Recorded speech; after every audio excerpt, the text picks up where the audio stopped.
सो मैंने अपनी कल रात आंखें फोड़ के लफंगे सीरीज के साथ एपिसोड पूरे विंज वॉच कर लिए, जैसे कोई अफीम हो, जैसे कोई अफीम चाटता है उसी तरीके से मैंने इसके साथ एपिसोड चाट लिए। और फाइनल कंक्लूजन मैं तुम्हें देने वाला हूँ कि कैसी रही सीरीज और क्या तुम्हें ये देखनी चाहिए और सबके बारे में बात करेंगे। So let's get started. तो सबसे पहले कहानी की अगर बात करूँ तो कहानी एक नंबर है। तो ये कहानी 18 से 25 साल की लड़कियों के लिए सबसे ज्यादा बेस्ट है, सबसे ज्यादा रिलेटेबल है। इसके अंदर जो 3 लड़के दिखाए गए हैं, इनकी जो कहानी है वो कहीं ना कहीं हमसे मिलती जुलती हैं। हम जो अपनी लाइफ में स्ट्रगल करते हैं और उन कैरेक्टर्स में हम अपने आप को देख पाते हैं कहीं ना कहीं, चाहे वो कम्बो उर्फ कमलेश हो यानी हर्ष बेनीवाल जिन्होंने ये कैरेक्टर प्ले किया है, चाहे वो रोहन उर्फ गगन अरोड़ा हो जिन्होंने ये वाला कैरेक्टर प्ले किया है रोहन वाला इस सीरीज के अंदर, और चाहे वो उनका दोस्त हो जो सीरीज में दिखाया गया है जो कि इनका तीसरा दोस्त होता है। तो पूरी कहानी घूमती है इन तीनों लड़कों की लाइफ के स्ट्रगल्स में। सभी लोग अपने अपनी लाइफ में स्ट्रगल कर रहे होते हैं। किसी को एक्टिंग सीखनी है तो किसी को अपने लिए कुछ करना है, किसी ने अपने पेपर दे रखे हैं जिसकी वजह से उसकी पोस्टिंग नहीं हो पा रही है, तो कोई अपने रिलेशनशिप से ही ज्यादा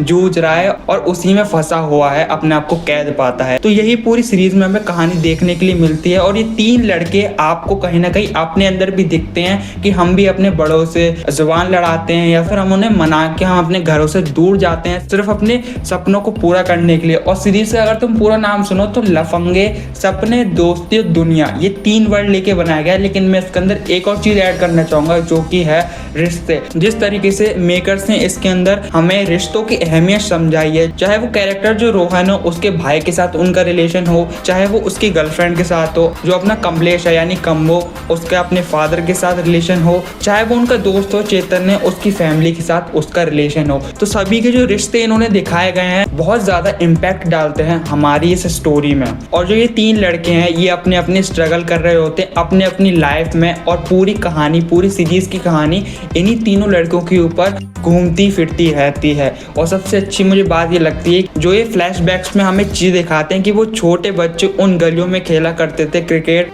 लुका छुपी, और अब वो इतने बड़े हो चुके हैं कि उनके कंधों पे इतनी जिम्मेदारी हैं। और कहीं ना कहीं ये मैं और हम जैसे 19 साल से 25 साल की जो लड़कियां हैं वो हम फील कर सकते हैं। और ज्यादातर मैं अपने भाइयों के पक्ष में हूँ क्योंकि लड़कों पे थोड़ा सोसाइटी का प्रेशर भी होता है और घर वालों का भी प्रेशर होता है। बहुत ही अच्छी तरीके से दोस्ती दिखाई गई है कि कैसे हर टाइम में वो दोस्ती के लिए खड़े रहते हैं इसके अंदर। और मेरे को एक और अच्छी बात लगती है जो कि तीसरा फ्रेंड होता है इनका, शायद चैतन्य है, मैं उसका नाम शायद चैतन्य ही होता है सीरीज के अंदर, मैं भूल गया हूँ उसका।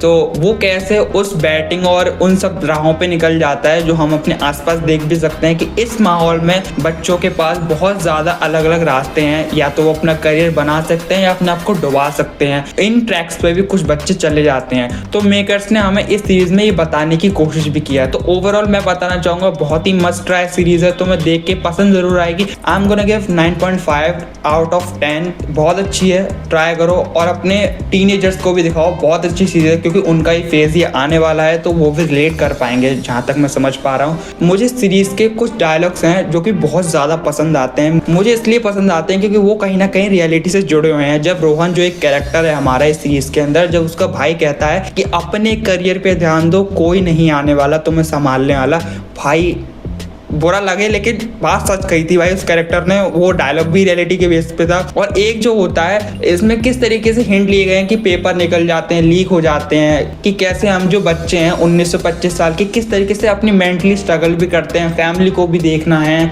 अपने करियर को भी बनाना है, और भी चीज़ें हैं, घर की परेशानियां हैं, पैसे से जूझ रहे हैं और मेंटली स्ट्रेस होता है। तो बहुत चीज़ों के बारे में ये सीरीज बात करती है आम बच्चे के ऊपर। और सीरीज के एपिसोड नंबर 1 या 2 में जो कमलेश होता है यानी जो हर्ष बेनीवाल होते हैं वो एक कृष्ण जी के ऊपर एक स्टोरी सुनाते हैं जो कि हमें पता होती है कि कैसे, वो सीन मेरे को पर्टिकुलर बहुत अच्छा लगता है भाई, कि किस तरीके से वो बताते हैं कि वह दिखता है कि स्क्रीन पे प्रेजेंस है वो बंदा, कि किस तरीके से डायलॉग डिलीवरी हो रही है, कि किस तरीके से भाई जब आप उस कमलेश कैरेक्टर को स्क्रीन पे देखते हो तो आप उसके साथ होल्ड कनेक्ट कर पाते हो वो चीजें। और अगर हम बात करें गगन अरोड़ा यानी उर्फ हमारे बग्गा जी की या फिर उर्फ हमारे रोहन जी की, तो इस सीरीज में हमें बहुत ही ज्यादा उनकी इमोशनल साइड देखने के लिए मिली है कि या कैसे किस तरीके से लड़के संभालते हैं, कोई उन्हें उठाने नहीं आता और किसी भी तरीके से उन्हें सपोर्ट नहीं मिलता। इस चीज में तो फिर भी दोस्त अच्छे होते हैं, लाइफ में तो दोस्त भी नहीं काम आते हैं। सच बता रहा हूँ मैं तुमको, दोस्त भी दोस्त के दुश्मन बन जाते हैं, कॉल नहीं उठा रहे, इग्नोर कर रहे हैं और